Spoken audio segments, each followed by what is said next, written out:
Hello, Salon Sleuth fans. My name is Melissa, and my co host is Leslie. We decided we wanted to share our salon stories. We both have an interest in crime stories and a fascination with the psychic world. So settle in each week as we share another story with you. Who knows, you might even learn something. Okay. Hello, Salon Sleuth fans. It's Leslie and I again, back for another week. And we wanted to do a quick shout out to our best patron fans, the Warther family. And we want to encourage everyone to support us because without that, we really can't keep doing this for too much longer. But we love bringing you stories every week and we want to continue doing that. So please go to our Patreon account or our website to get to the link and consider giving us a donation so that we can keep doing this every week. Right, Leslie? Yes, that's right. All right, good. Well, thank you everyone for being back this week. We are starting to get opened here in Portland, Oregon, actually in Tualatin. Portland has really technically been waylaid again. They don't get to open, but we have opened here in the burbs. And so Leslie has actually been back in her salon for a week. So we 2 can weeks. 2 weeks. Oh my gosh, it's been 2 I weeks. just finished my 2 weeks. You're right, because I see you again on Monday. Oh my I gosh. know, 2 times already. Yeah, I actually strangely for everyone thought, okay, well Leslie's going to be slammed, so I'm not going to make an appointment. And I was talking to her like, I don't know, Sunday or Monday. And she's like, I actually have an available spot. Somebody canceled. I'm like, oh my gosh, I'll come in. So we were in the salon together for the first time in, I don't know, months. Yeah. Yeah, It's which was, weird working alone, which is yeah. it's nice and weird at the same time. I'd like to be able to control how clean the salon is, and I don't have to worry about other people.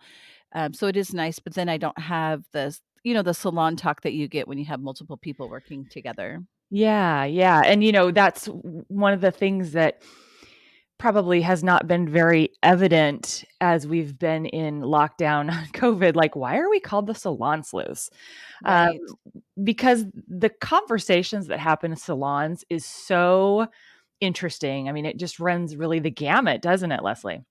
It does, and especially with me, and I have a certain interest, I seem to have collected those types of clients that have the similar thoughts that I do when it comes to certain subjects, which would be like paranormal and missing persons. And so I feel like anybody who has come to me on a regular basis knows that about me, and we can have those conversations, which it just sparks like new ideas, new subjects, new and even they come to me with stories personally that we'd like to share those things. So Well, and I think the other ones just think you're a wackadoo and they just go it's away. true. It's true. My family thinks I'm a wackadoo with all this Yeah. this conversation sometimes, but I don't care. I just keep throwing it out there. And the funny part is that the first when we first started doing this, it was so exciting, and we always had these cool topics, and I still feel excitement about our topics. And so at dinner time, we were starting the COVID, and we were all sitting down for dinner, and the kids were home. My husband and I are really empty nesters with kids at college, but they were home. And so I'd say, oh, on my podcast, blah, blah, blah. So now the joke is, oh, you have a podcast? So that's actually I super know. fun. I have to like reel it in a little bit when I like to talk about that because it's either like an eye roll or you have a what? Like what is that? Like and some of my clients are a little older so they don't know what a podcast is. Like how can I watch it?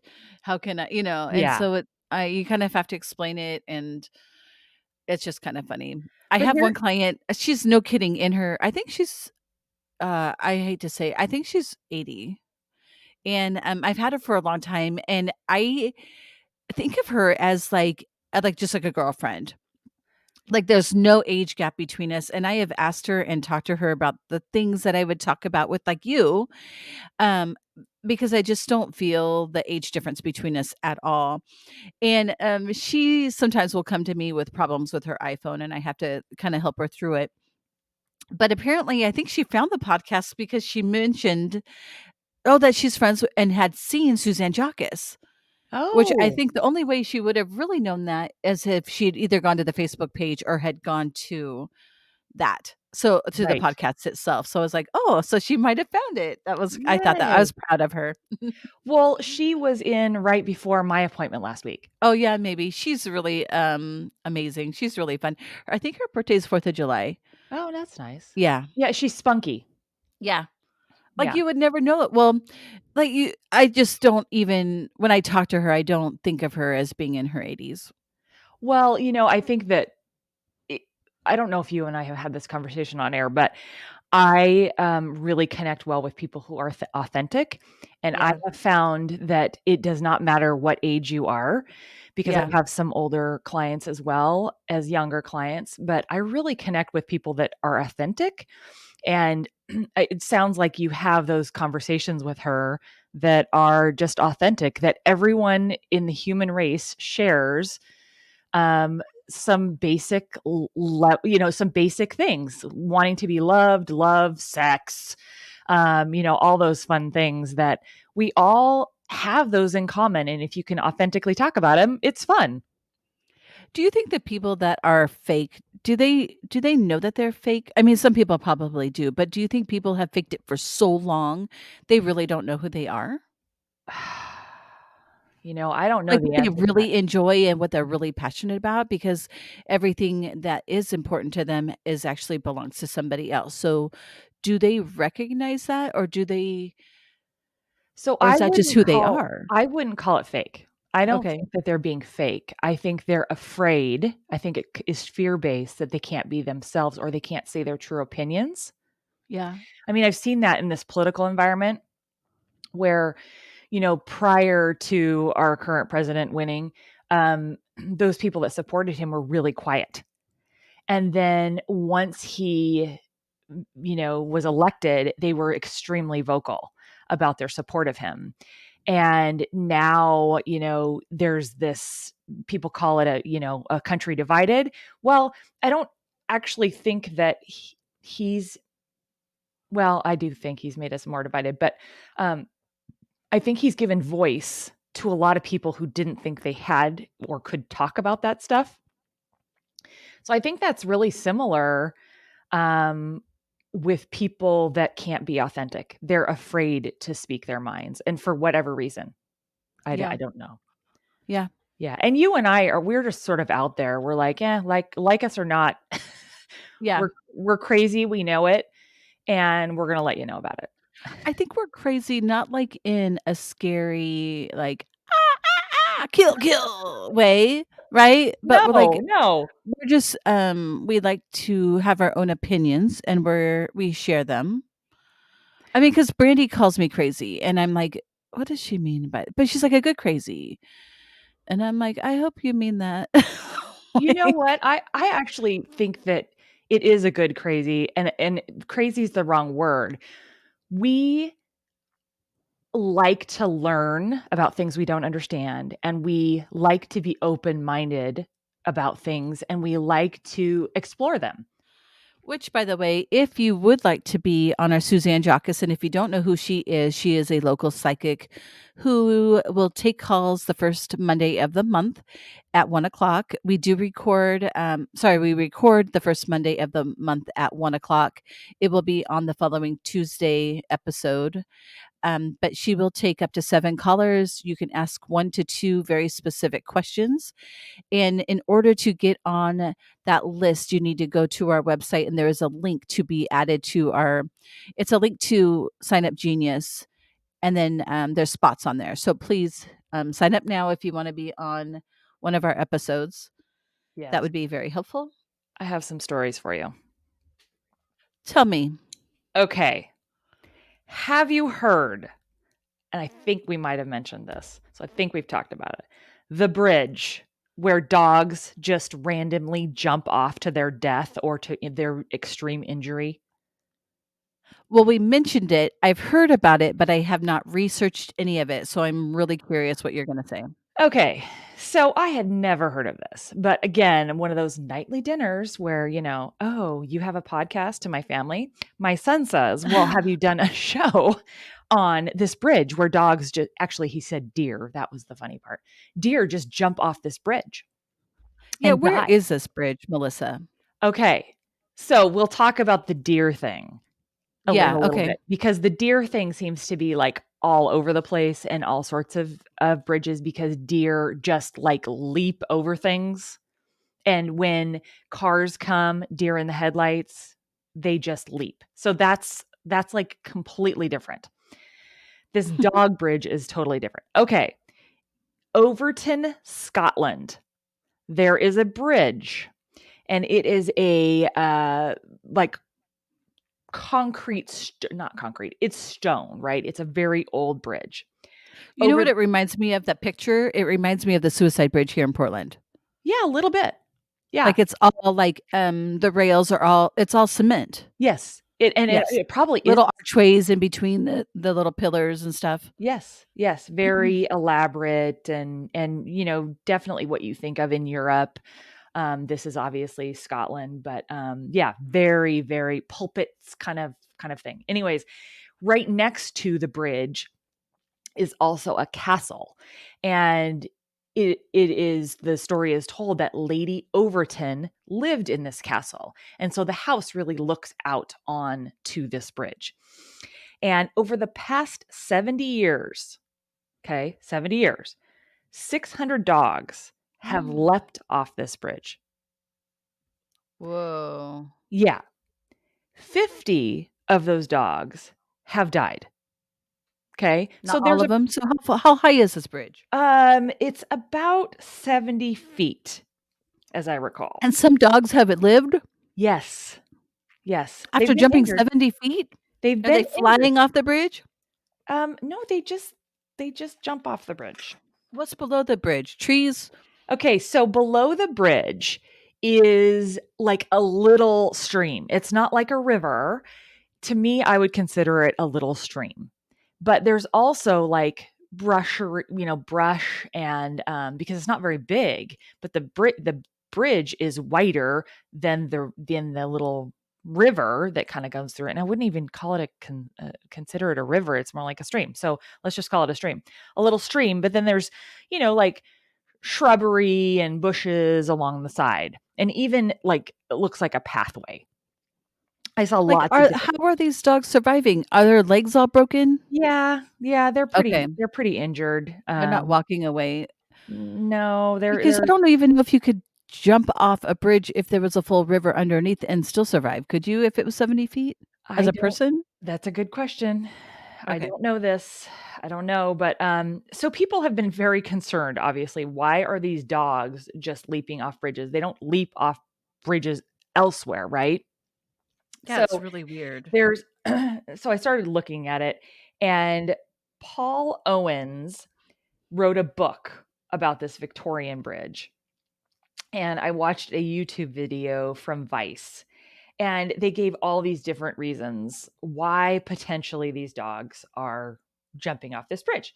So some of them are, maybe there's an optical illusion. Oh, by the way, I should note, all the dogs jump off the same location in the middle of the bridge. There's like so the bridge is straight, but in the middle it kind of curves out. There's like a little curved area. Yeah. And so they always jump in that particular location. Would that be like a lookout area?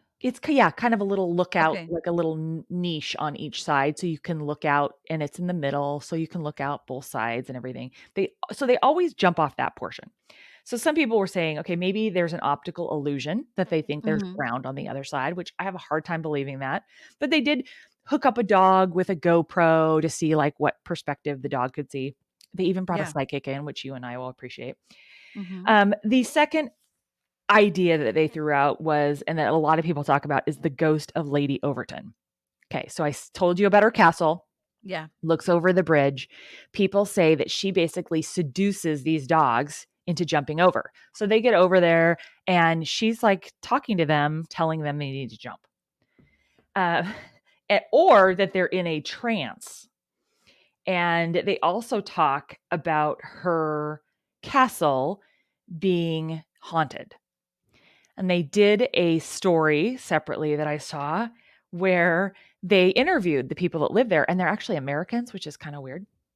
I think I wanted to tell you this later in the story, but it's okay. I diverge. Yeah, they're Texan. Yeah, they're from Texas and they're pastors and they bought the house 20 years ago.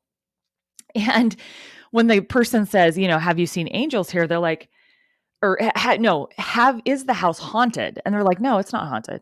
And they said, okay, well, have you seen angels? Oh yeah, we've seen angels here. We've seen angels here. We've seen angels here, in all these different parts of this castle. But the house isn't haunted. No, it's not haunted. So I was like, oh, well, your definition of haunted, my definition of that kind of is different because I understand what they're saying, haunted being mean, I Yeah. think. Yeah. But clearly there's some paranormal stuff going on in this house. Yeah. So that kind of falls in line with maybe there's something about that. One of the other things that were thrown out is that they're all typically long-nosed dogs. So collies, Labrador retrievers, uh, golden retrievers, those kinds of dogs.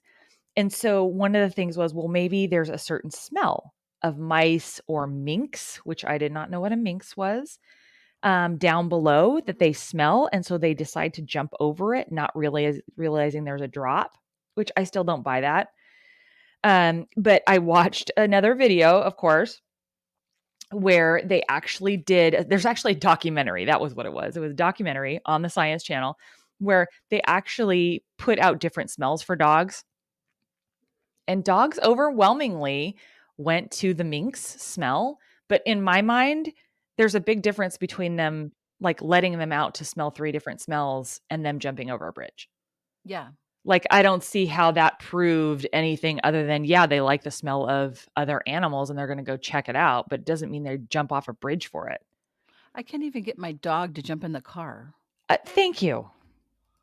Like, Thank you. I don't know, my dog would never just leap over she barely can get up on the sofa. I don't know. Well, I think these are a little more Yeah, agile I mean, they dogs. probably are, but Yeah. do I they think normally just go and jump off of things in general? Or I mean, I think it's very strange that they all go for the same spot. There has to I be agree. something that I they're agree. either seeing or Well, and the I don't interesting thing know. was a lot of them say that they don't even hit the bridge. Like they don't touch the bridge. They literally leap. And my dog actually is a leaper. It's Yeah. so interesting to watch her, but she will leap for her food when you feed her. And she's 6 now, but she will literally all 4 feet come off of the ground. So she definitely would be that leaper dog. But these Yeah. dogs, like full force, they don't jump on the side of the bridge and then jump off. Don't be confused by that. They full on leap over this bridge, which is weird, right? Yeah. So the regular dogs, especially these long snout dogs, have 100 times stronger smelling ability. So one of that theory was that they are smelling this super smell and jump off it. They also had a dog psychic, come in, and she believes that the rush of wind that whistles through at a high frequency, that maybe the dogs hear that, and that makes them want to jump. But I don't really, I don't know how that works. Like that's beyond me to understand that one either. Yeah. Others believe that maybe the sound of the water makes them want to jump. But Okay. again, I mean, I've walked over a bridge with my dog off a leash a bazillion times, and she's not even interested in jumping off of it. I, I don't know. The other scenario was that maybe owners are throwing their dogs off the bridge, but that doesn't seem to really hold water either because these are people who are devastated, who spent thousands of dollars at the vet then to get their dogs fixed up. So that doesn't make a whole lot of sense. There's also, which they never expanded on this one, that there's submarine sonar in that area. So it must be close to the ocean, but that somehow these dogs are hearing the submarine sonar. Yeah, Yeah, well, I don't know. I know. So weird. So they had they had talked about the certain dogs that jumped, and in 1995, a dog jumped 2002, a dog jumped. 2011, Sophie the Labrador jumped, and they were all long snouted dogs. But there was a big push by people to get the parliament to request to put up a sign. So they have finally now installed a sign that basically says, keep your dog on a leash because it may want to jump off. So at the very end of this bridge is this castle, right? Yes. Why are all these people bringing their dogs over there? I think it's like through town. So it's very Okay. much like a bridge that you'd be walking, It's just not like the house is your at the neighbor. end of the bridge and there's nothing else No. on the other side of it. It actually goes other places. Yeah, it actually continues on. Okay. Yeah, yeah, yeah, yeah. Yeah. Dr. Sands did a documentary, and that was what I was referring to. And he concluded that the smell of minks was his thought as to why these dogs would jump. But I'm not too sure. But the psychic, basically, there was nothing really of interest from her discussion because she put a dog on a leash and she walked the dog over, and the dog was apparently talking to her and basically saying, "No, I don't hear anything." I mean, I think there's what did I say? 50 dogs jumped to their death and 600 dogs in 70 years, and 50 of those died. So it's not like it's happening every day. Right. The kind of the environment has to be right, right? Yeah. And I think just taking a dog over with a psychic once is probably not gonna get it.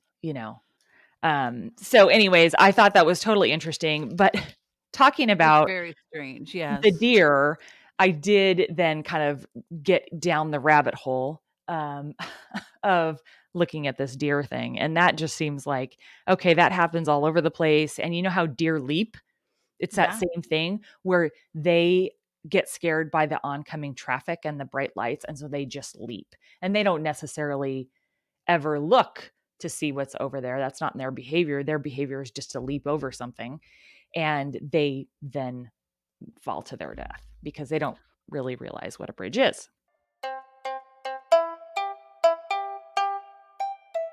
I learned about this a long time ago when I was in beauty school in like, I don't know, 1995. Okay.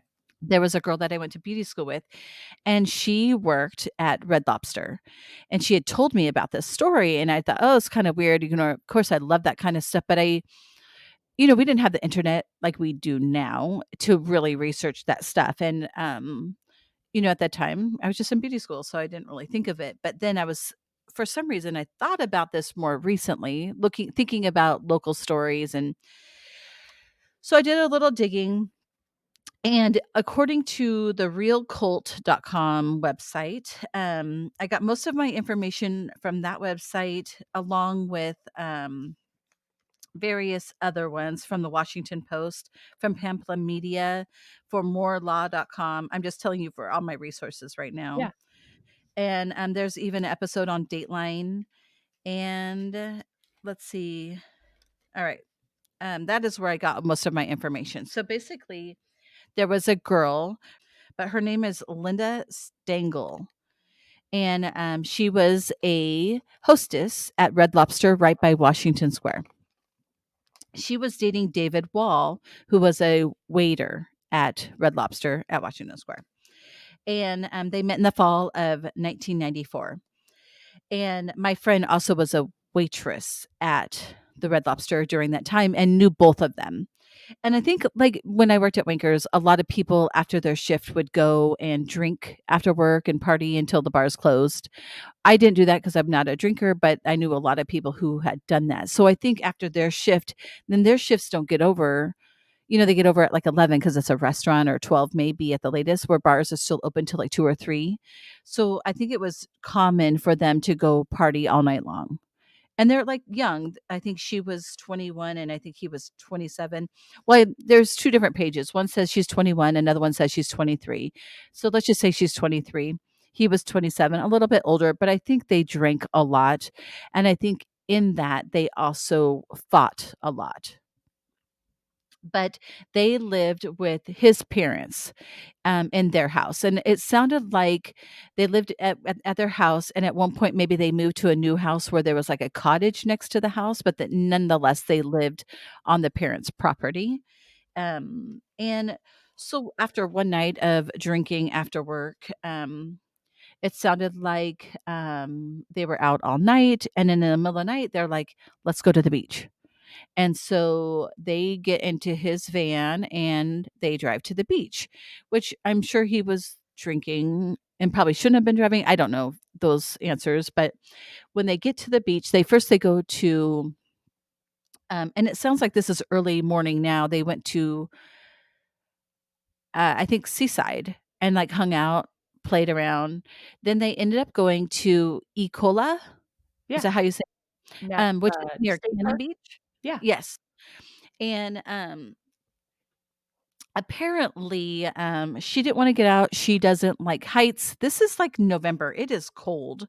He's not dressed for the weather, so he's like, "I'm gonna go for, like, a 10-minute walk," and according to her, he went, he didn't come back, so she fell asleep in the car.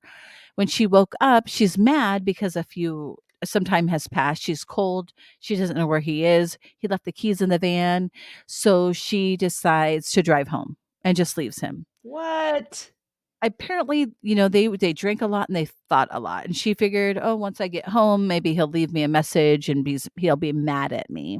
But she drove his van back to his parents' house and No. went in there. Liar, Um, liar, pants on she fire. then she then calls, well, first thing she says is she checked the answering machine. We had those back then. We don't have them most likely now unless you have grandparents that have them. But she checked the machine. There was no message from him. She calls her sister and tells her what had happened. And apparently the sister's like, you need to call 911. So she calls 911 and then calls his mom. But this is like hours later after she even drove all the way home. She didn't look for him there. And then, her mom was worried about, like, her mental state of him being gone and her being here in Oregon. So her mom's like, "Hey, come back home." So she is from Minnesota. And so What? after a week of him missing, she flies back to Minnesota to go back home and to move there. But she didn't, go with just her stuff. She took some of his. What? Yeah, all kind of strange. So then, I think so David Wahl is the man who's missing at this point, and, so how did this go? Sorry, in that week before she had left, there was a search for, like, 4 days, and she didn't go for the first couple. There were dogs, there were all these volunteer people up in those cliffs up there in Yeah. Ecola. I don't remember seeing those, but Yeah, they it's did find creepy. his yeah, they found, his empty beer can because she did say he popped open a beer can and, had gone for his walk. So they did find that can, but they found nothing else. There was nothing. There were dogs, there were helicopters, there were people over the place, never found anything. I think by the 3rd day, they got her to go back down there, and all she did was sit on the rail at the base and was like, "I'm scared of heights, I'm not going up there." And she just stared into space is what they were saying according to one of the websites. Not crying, not anything, just staring into space, but not helping at all. Meanwhile, everybody is searching. By day 4, they've decided even if he was out here, he wouldn't be alive because of the elements and how cold it is at the beach at that time. And considering what he had, somebody would have found him by now. So then, jump forward a couple more days. Because of all of this, her mom talks her to coming back home. So she flies back to Minnesota. So one of David's sisters, which I couldn't find her name, um, called her and said, "Listen, we're having a memorial for him. We would love for you to come to it. I will buy your plane ticket." So she flies here. And what it sounds like is when she got here, detectives wanted to question her. And she was like, okay, no big deal. They take her out to the trailhead of this cliffside, all the way out at the beach, and she immediately just starts crying. And they're like, "This must have sparked something, like, what's going on here?" And, so they get her to climb up this cliffside. And right at this one lookout area, she claims that he fake pushed her, put his hand on her stomach and one on her back, and kind of pretended like he was going to push her, but he had his hand on her. That she was so angry, she turned around and pushed him, where he slipped and fell 340 feet to the base into the ocean. Now, they get her back to the hotel, but then when they call into their people to let them know that she had confessed, they're like, "Well, did you read her Miranda rights?" And they had not. So Ugh. then they go back to the hotel with a recording. They read her rights again, and she retells the story exactly the same way she had done up above. But now, and she's not recanted. She's retold the story 3 times. It all matched every single time. She gets a lawyer, and he basically is saying, "Okay, stop talking to them." And the only reason why she confessed was because she was forced to, because she's so scared of heights that the only way to get out of this situation was to tell this lie, to tell this story to get her off the cliffside. However, when they were back at the hotel and she was read her Miranda rights, she was no longer at that cliffside. She could have said at that point, "I made that whole thing up. Right. That none of that happened." And which is what she was saying when she went to court, that basically the police had forced her into this confession, but she willingly said it on tape back at the hotel afterwards, right? Yeah. So none of that made sense. But she's claiming that it didn't happen. She stayed in the car, he left. It makes more sense, her actual story of going up to this cliffside, she pushing him back, because they had this volatile relationship where they drank a lot and then Correct. would get into these fights. And it doesn't sound like the first time they've had this fight. It sounded like maybe he was thinking, maybe they shouldn't be together anymore. So the case was actually closed right from the very beginning, ruling it suicide. And then this whole story came about. So then the mother was able, her name is Bev, was able to reopen in the case. That's how they get her to come back. She confesses this other story, which makes more sense.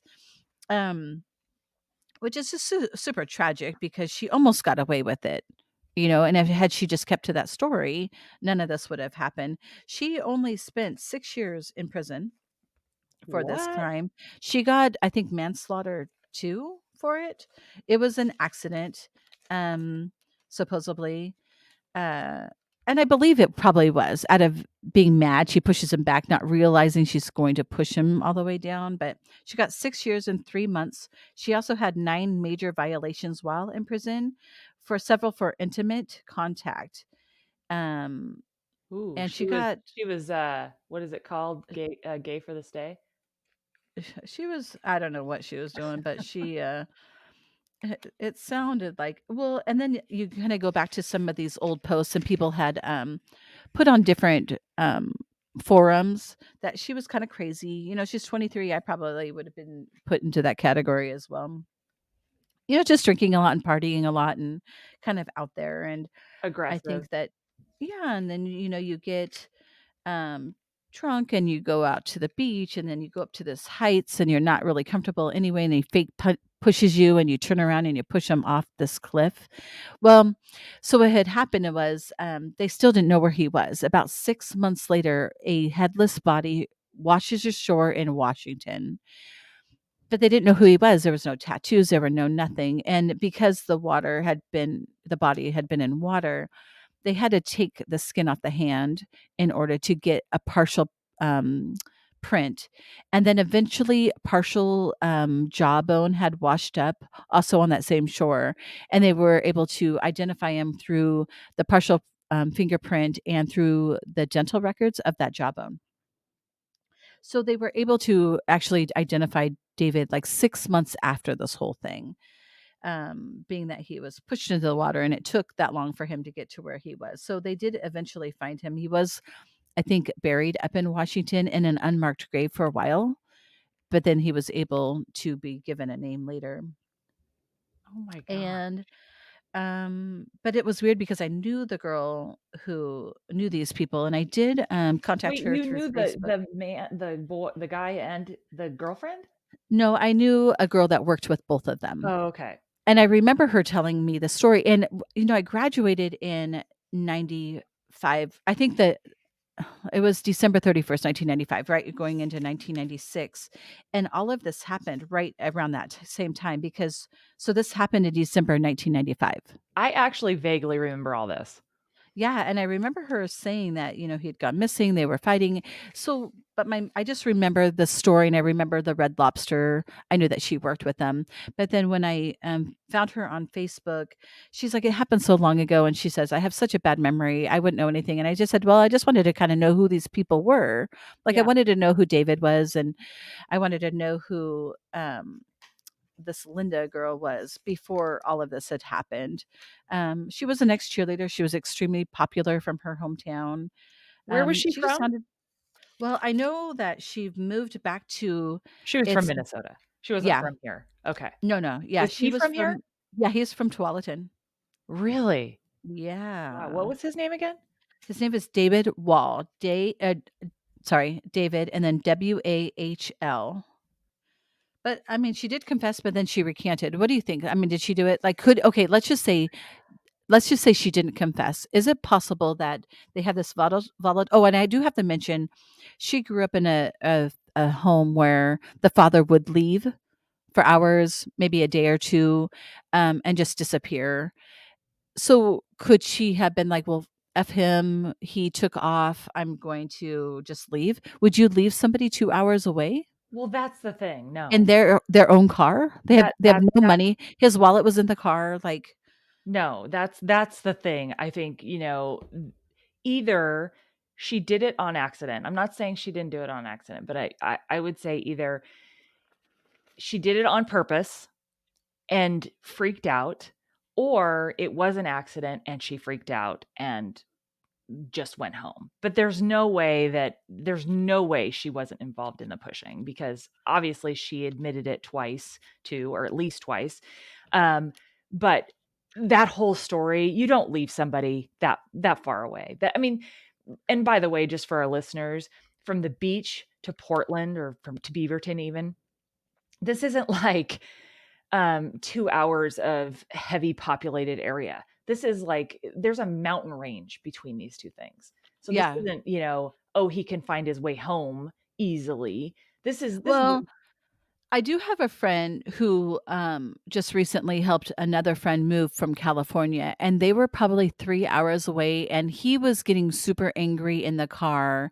And she's like, F this, I'm out. She gets out of the car and he leaves. Well, she's like, leave. I don't want to be here with you. right, And she was able to call her dad to come pick her up. But, now the dad has to drive 6 hours, three to get her, three to come home.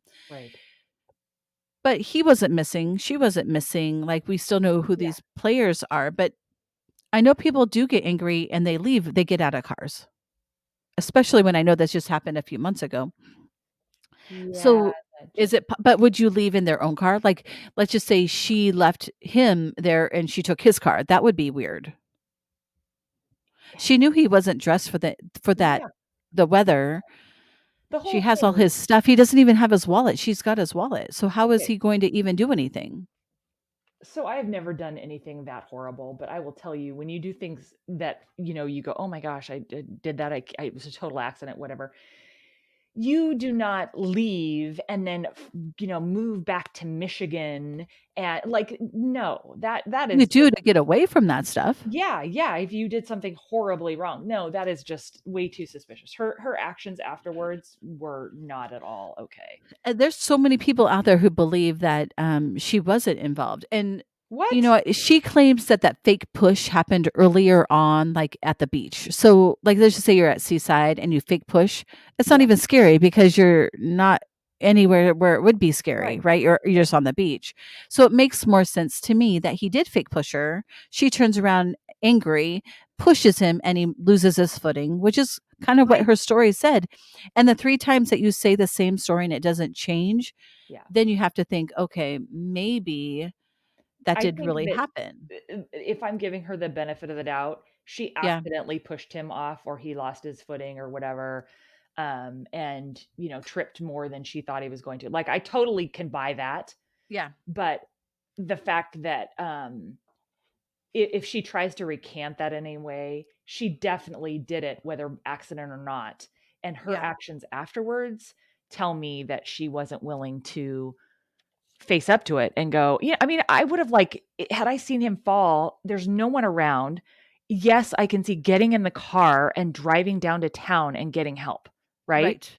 Right, you Being wouldn't leave somebody, you would want to find them. exactly, or you'd want to go get them or get even if you knew, oh my God, there's no way he could have survived that fall, right? Like I you would figure out how to get down there or, yeah. like, check on them or something, like, Well, if she's afraid of heights and that area, there are some steep cliffs. I don't know where this happened, but there even if it was an accident, would you just go home? You would find no, somebody to help you, at least no. recover the body for the family or something. That's why I'm saying the Yeah. fact that she did what she did afterwards tells me that it wasn't so much of an accident as she liked to claim it is.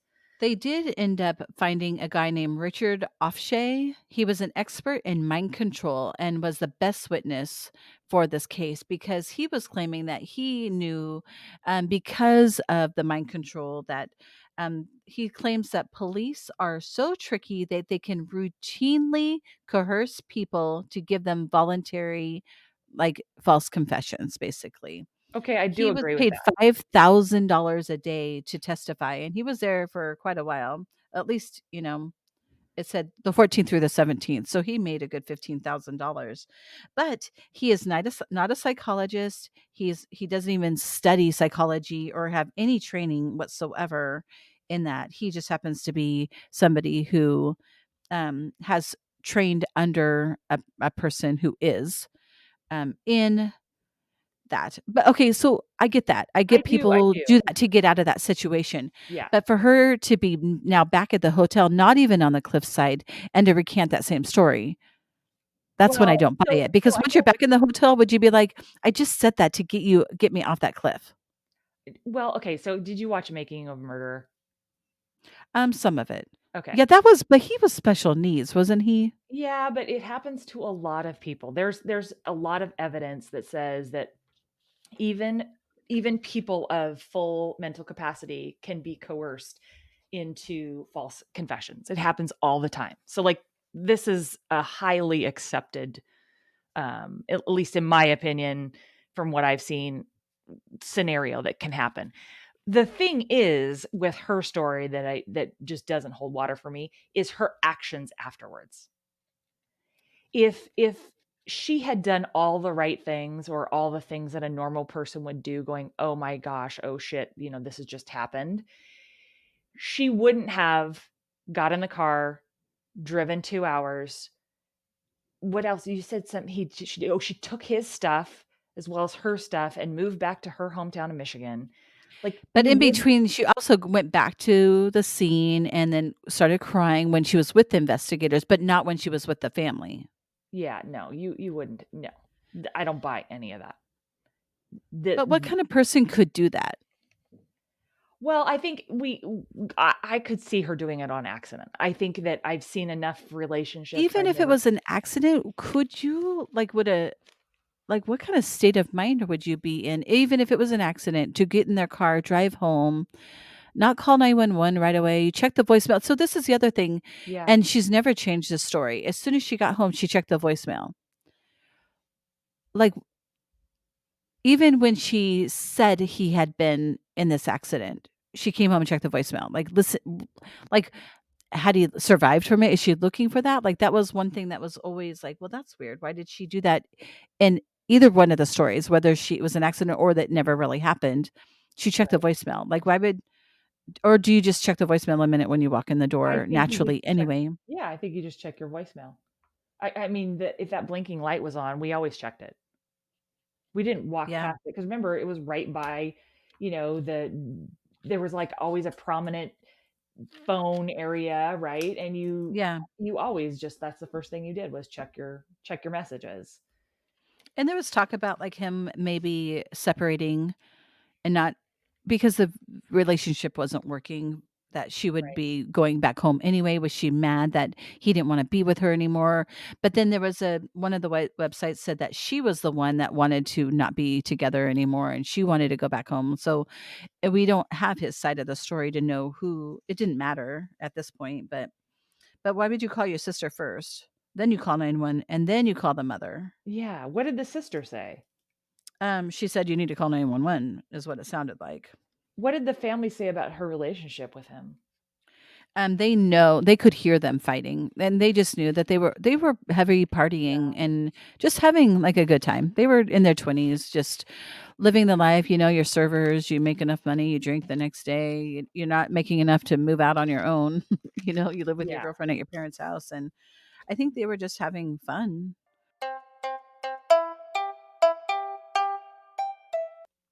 I was watching, actually, I don't know if it was watching now that I say that. I think it was just a website from Mental Floss. 6 weird animal phenomenon investigated by science. And I don't think I wrote them all down because I didn't think they were all so weird. But I thought I would add to you a few of the weird things. Yeah. One is exploding toads in Germany. Ew. Yeah. Okay. In April of 2005 in Hamburg, Germany, thousands of frogs blew apart over a period of few days. Ew. Yeah, Like disgusting. spontaneous combustion. Well, so this was the question. What is causing? Is it spontaneous combustion? Like what is happening? Why are these frogs just all exploding? And when you see and listen to what people say about this exploding frog, which by the way, they use frog and toad in the same sentence, and I thought there was a difference between frog and toads. I think there are, but I don't know what they are. And then I thought, well, maybe in Germany they don't have a distinction. I don't know, but I'm pretty sure that toads are big and frogs are small. Yeah, and maybe they just grouped them together because it was happening to both. I don't know. Yeah, I don't know. Good question. Yeah. I think they were all the same type of frog slash Mm, toad, but I do not gross. know. So this is what they believe. They believe that a flock of crows that had recently taken up in Hamburg was likely swooping down to these toads and like poking into their stomachs to get their livers. And in doing so, a toad will Mm, puff up when it's in danger. yeah. And before it would know it, the crow had already gotten its liver and it would puff and then it would spill its guts out the hole. Mm. So nobody actually saw the frog explode. No. They just found them all exploded. Yes. Dr. Franz Mutschensmann, a vet from Berlin, believes these crows would swoop down, pierce the toad, getting the liver before the toad realized it, and then the toad would puff up, spilling their intestines outside their body. Okay, so here's the last one. I think Okay. we covered the exploding toads. Which what do you think about that? Do you think it's the birds? I mean, and I would hope that it was something like that versus the toads are just exploding for no reason. I have no idea. Like maybe somebody gave them Mentos Oh, and like Coke or Alka-Seltzer. or Is that something it? weird. Like I don't know, but I would like to explore the spontaneous combustion just in people on a future episode because that's also very strange. What? People spontaneously Oh combust? my god, Melissa. Yes. What? There are some crazy stories. I cannot even believe you're not like that you don't know what I'm talking about right I now. do not know what you're talking I about am right really shocked. Come on. now. No, people combust? There have been stories where like person they'll have a picture of a person, the whole chair is completely there's like a hole in it where the person was, and their feet are still in the shoes, but there's no body left. What? Go okay, when we get off Is this this fake? Is call, that you fake? look it up or look it up right now while we're sitting here. Is that fake? No, it's happened more than once. I think What? they also say like somebody who's like a heavy drinker and then they smoke or something along those lines. But who knows exactly? Just look into it in a little bit, okay? Okay. Get ready for this. Okay. In 1945, a farmer named by the name of Lloyd Olson decapitated his chicken for dinner that night. But the chicken did not die. Hey, it lived and it started walking around And they continued to keep this chicken because they were like, "Oh my gosh, this chicken didn't die. This is weird. This is crazy." They continued to feed and water him with an eyedropper inserted into his neck hole. Ew. Yes. So What? then, yes, this is what I said. I was like, What? Okay, wouldn't there have been blood? Like, wouldn't he have lost so much blood? Like, how does this work? Like, I don't know." No, no. They continued to keep him as like a family pet, and they took him on the road as Mike the Headless Chicken. What? Yes, He didn't need a brain.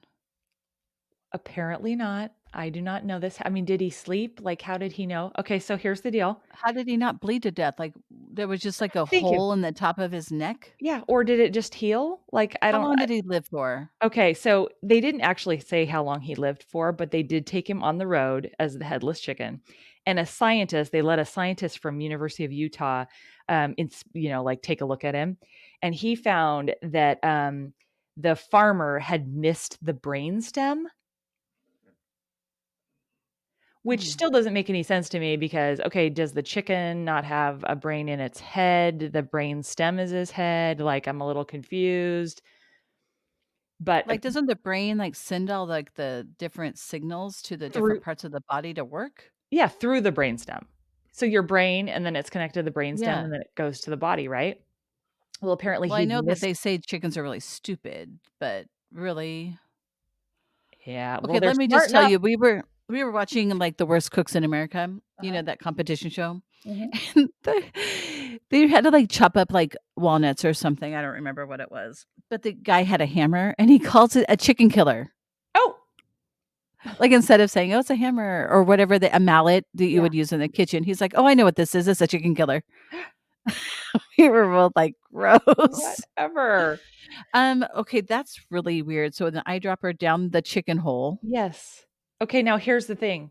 Do you wanna know Ugh. why he finally died? Why? Wait for it. Because you can't live on water? Wait for it. No, no, it was food and water. They would feed and water him through this eyedropper. Ew. They lost the eyedropper. Shut up. This is not a true story.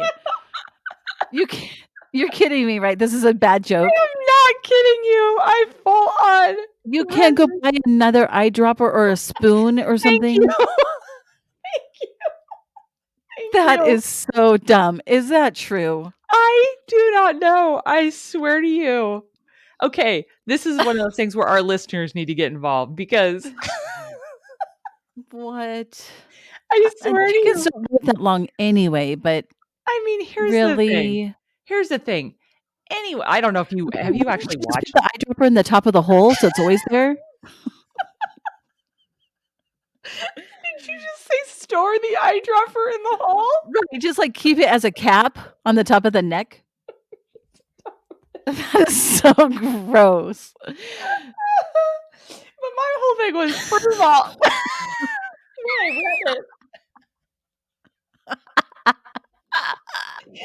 I read it, I was like, wait, where'd he get an eyedropper? I literally thought that. It was 1945. He's just got an eyedropper, running around, right? And then, like, That's so the weird. end of the story is the chicken died because he lost the eyedropper. I'm like, dude, if you got the first eyedropper, get another eyedropper. I mean, it was probably glass back then, right? Like, but Yeah, but still, go to the they prob apothecary right. or the pharmacy or the doctor. Or just drip some water off of a spoon down the hole. I think Like, maybe they chew were up a worm and spit it down there, I don't know. gross. That is so weird. Okay, I'm glad you appreciate the ending of the Is story there a because picture with this story? Because I there wanna see what is. this alright, you need to Th- text it to me. That's there is gross. there That is is a the picture. weirdest story ever.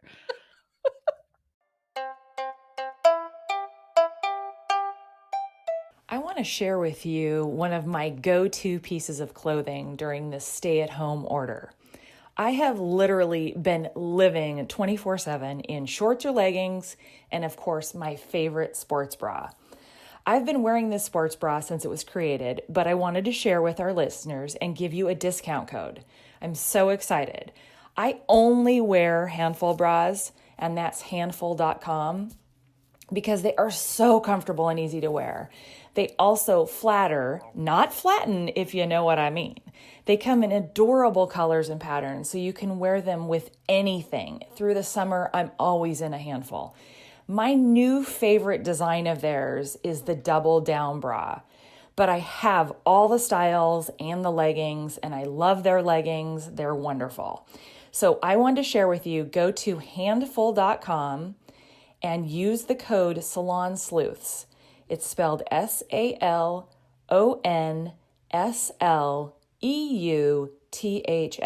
You're going to get 25% off any one item on their entire site, including sale items. So I encourage you, check it out. You will literally not be sorry. The adjustable bra, for those of you who may be long torsoed or long or short, whatever, you can adjust it to where you fit. Love them, love them, love them. Get yourself one. If you'd like to be on our show and ask Suzanne a question or two about your career, your love life, or family, please contact us on our website at www.salonsleuths.com. We take calls the first Monday of the month. For a full appointment with Suzanne, go to her website. Thank you.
and then, um 6 years doesn't seem to be enough time, but I guess because it was manslaughter, it wasn't anything, it was accidental.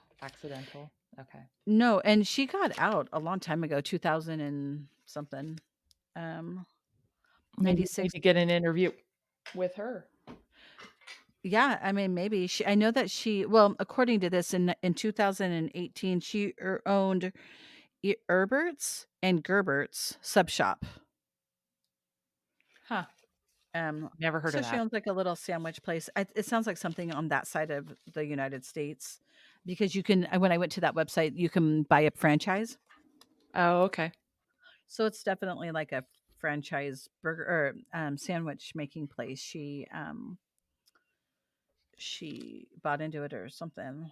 Um, but then, so there's also these different forums where people will say, so there was this one, it's on languish.com. It was a forum called, have you ever personally known a murderer is what it says. Sorry.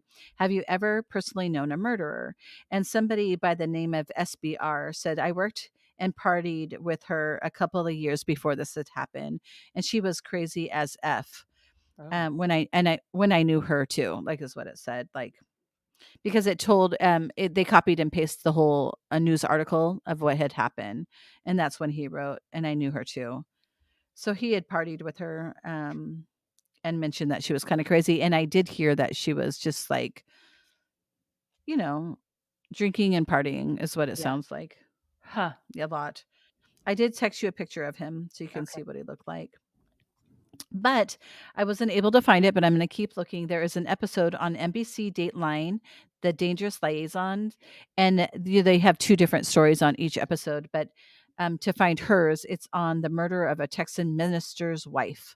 You should be able to find the story about this on there. I just haven't been able to locate it quite yet. Anyway, Okay. I'm that was writing my that down. story of a Okay. local I actually crime. kind of remember that one. The Texan wife one? Yeah. Well, no, no, no, no. The David Wahl and what was her Oh, name? yeah. Her name is Linda. I might be saying it wrong. Stangel, Stangel. Okay. Because I had a lot of friends from high school that worked at Red Lobster after high school, and that would be around that time. Yeah, you should ask them. Yeah. Huh. It was Interesting. just so long ago that even my friend didn't remember, and which is kind of fun because I hadn't seen her since beauty school, and then it reminded me of the story, and then so now I've been able to get back in contact with her, and so that might be fun to reconnect with her, even if we get nothing from it. But Yeah. it was just kind of fun to have that history back. Anyway, Cool. Okay. Well, I'm also looking up the Wall family, see if we can find them here close. Like, it looks like he maybe had a brother. I know he had a few sisters Oh, because they're the ones that or was the one that convinced her to come back for the memorial. I okay. don't know about a brother, but I know he has a sister. But in that picture that I sent you in the bottom right of one of them, there is a man. So maybe those would be a family picture. Did you send that to me via email? It is text message, unless I sent it to somebody that's not you. I was gonna say I didn't get one. Oh Let's see. yeah, it is yours. It's you. Oh, there we go. Okay. Okay. Although I don't know, as I say, he's 27. He should have got her out of his life sooner. Obviously, Crazy. a little too old to be partying like that. It happens Continuing all to the do time, that. though, doesn't it?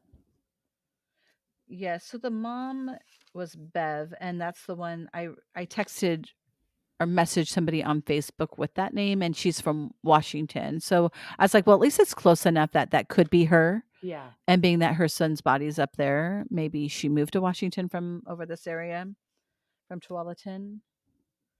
And he had a stepdad. So I couldn't find any of the family's name. It was just referred to him as sister, the sister. But maybe you could have better luck. Okay. I'll take a look. Anyway, Okay. that is my story. I'm going to look up some spontaneous combustions for next time. I am too.